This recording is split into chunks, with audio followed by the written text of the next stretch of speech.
Hi there! Welcome to today's tutorial. Today we will be making a row counter for knitting, crocheting, really anything you need a row counter for. I will be doing multiple processes for this row counter. I will be doing a very simple, cheap version, and I will be doing a more craft intensive version. Not much more craft intensive, but just like making it a little bit more durable and pretty.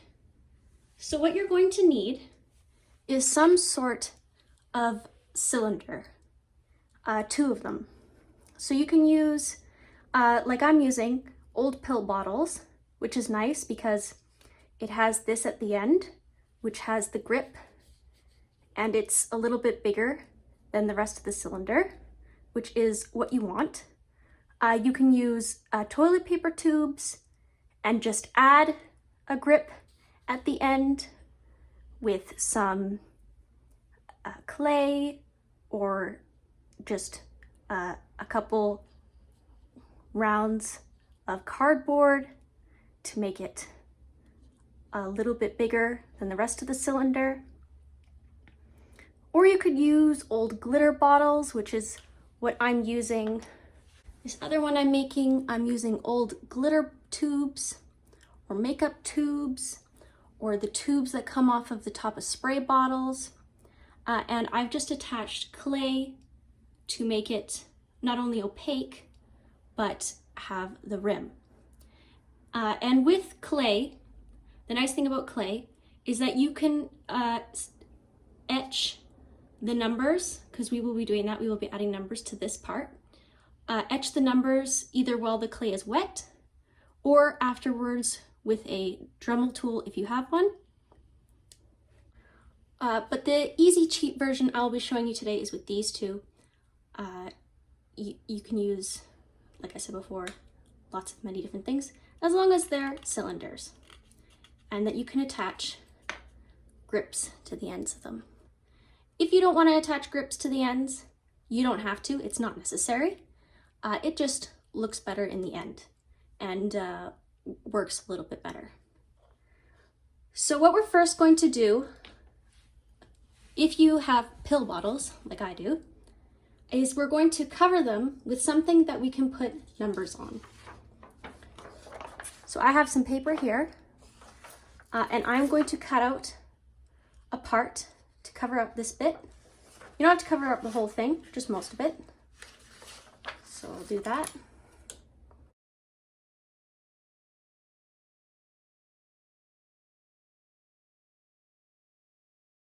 And you can use tape to attach this paper to your cylinders. And not only that, but after you write on your numbers onto these cylinders, you can use the tape to laminate it to make this paper more waterproof.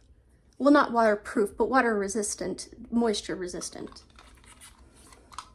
But I'm going to be using a glue stick because I'm going to be doing varnish on this paper after I've applied it to make it waterproof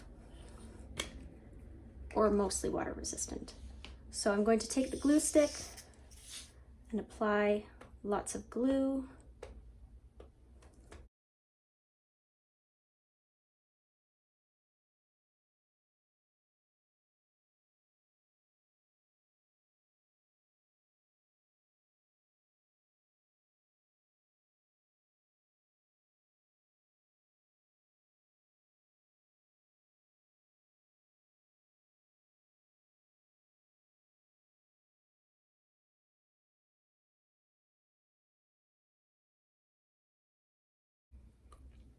And I'm going to use a little bit of tape just to hold that down while it dries. So make sure the tape is not too sticky and hold it down while it dries.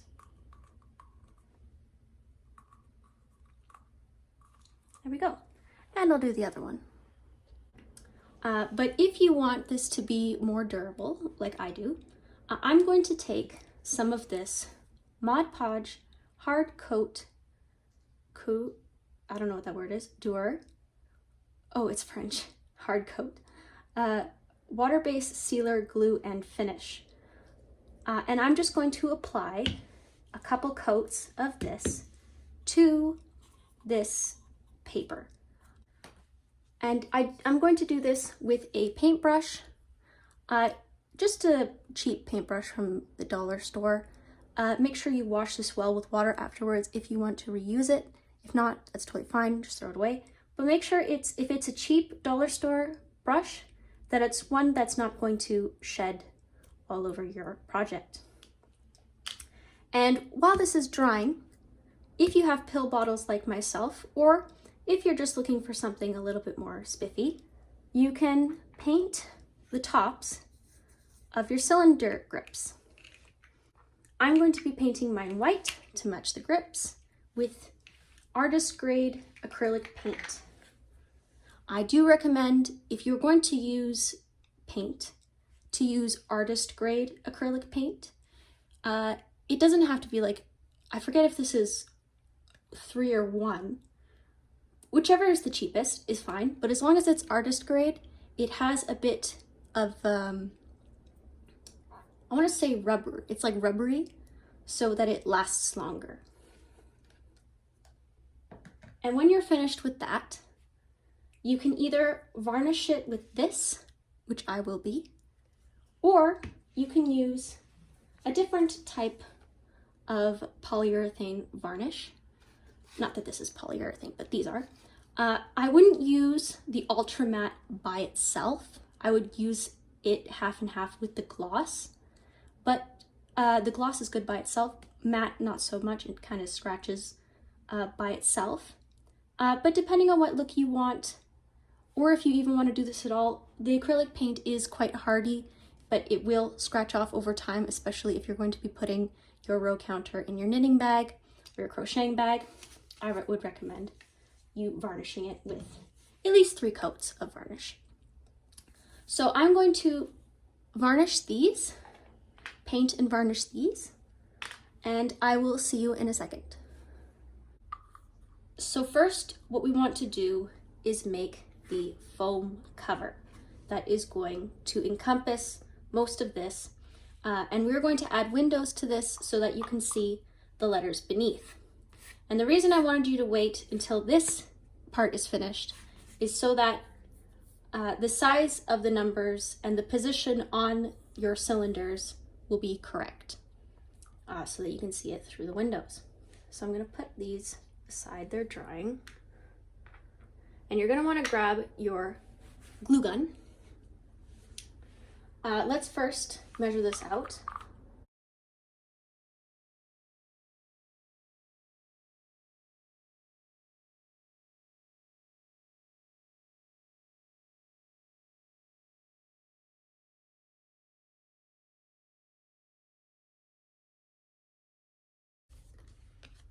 And now, and also make sure that the foam is going to fit all the way across the cylinders, which I didn't do before this, as you can see. Luckily for me, I've got this extra piece, so it doesn't matter for me. Okay, so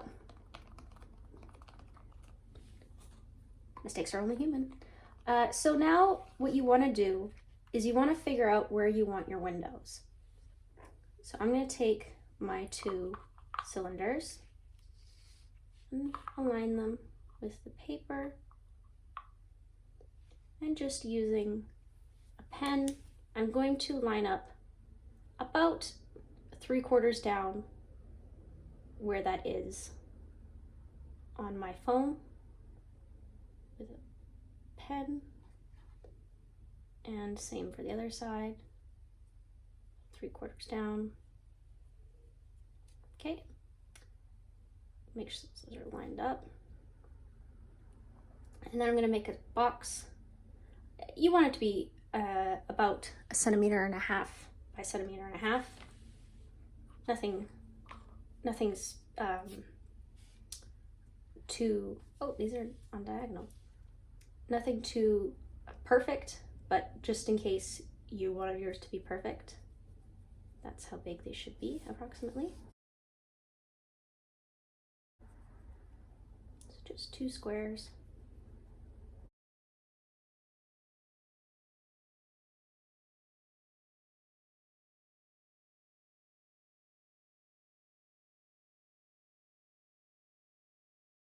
There we are.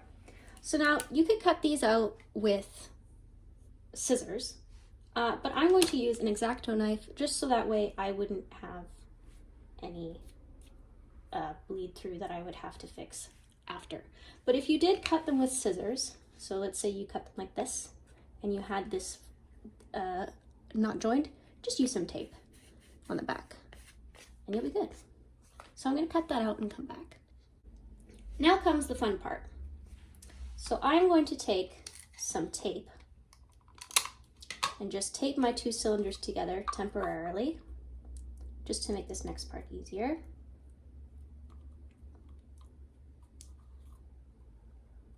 And you want to take your foam and wrap it around your cylinders.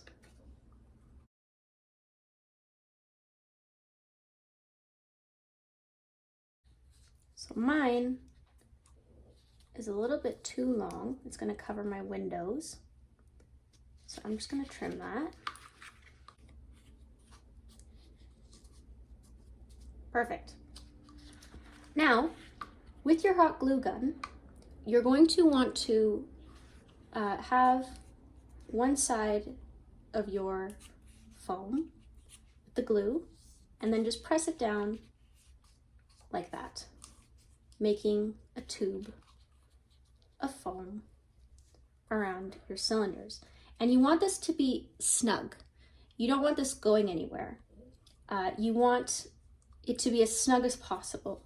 And make sure you don't get any glue on your cylinders. You do not want this to be as fixed to your cylinders. So I'll see you in just a second. Another quick thing I wanted to mention is the nice thing about using old pill bottles is that you can keep things like stitch markers and yarn needles and things inside the pill bottle, or maybe some Advil if you get headaches like me. So now that we've glued that, and doesn't it look fantastic, we're going to pull these apart and pull them out. Okay, that was the fun part. Now we get to do the numbers. So I am going to paint on, or in your case, if you're using a marker, Sharpie, or pen, draw on the numbers with this cover on so that I know they're going to fit inside the window, and I know that we have enough space over these cylinders for all 10 numbers. The numbers being 0 to 9 on both cylinders. So I'm going to paint on these numbers, add a coat of varnish to my cylinders with all the numbers on them, and then I'll be back to show you in the end. You could also, if you're impatient like I am, and you want to do all your numbers at once so that they dry all at once, you could take a soft chalk pastel or a chalk and draw little marks at the base and the top here, because you can wipe it away after, so that you know where to put your numbers. And I am going to do that. You could also use pencil. Another thing is, if you wanted to, you could add a layer or two of varnish to the foam with glitter, just to cover up your hot glue and make it a little bit fancier if you wanted. Okay, so now I've done 3 layers of polyurethane varnish on my acrylic paint numbers on both cylinders, and I've done varnish on the acrylic paint I put on the top of the pill lids to cover up the writing. So I'm just going to put those lids back on. And I also made a mistake. I made my windows too big, so I just glued down another piece of foam to make the windows smaller. So, and I also painted a little detail, cute pink detail. Now I know what you're thinking. Why would you paint pink numbers on pink? Well, my theory is... Well, first of all, it looks cute. But my theory is if you're in lighting where you can't really tell what the numbers are because they're pink, you shouldn't be knitting or crocheting in that lighting anyway. So it's fine. And now all you need to do is put your cylinders back in the foam tube. Make sure they're lined up. And there you are, your very own row counter. If you liked this tutorial, please leave me a like and let me know in the comments. Thank you very much for watching and have a good day.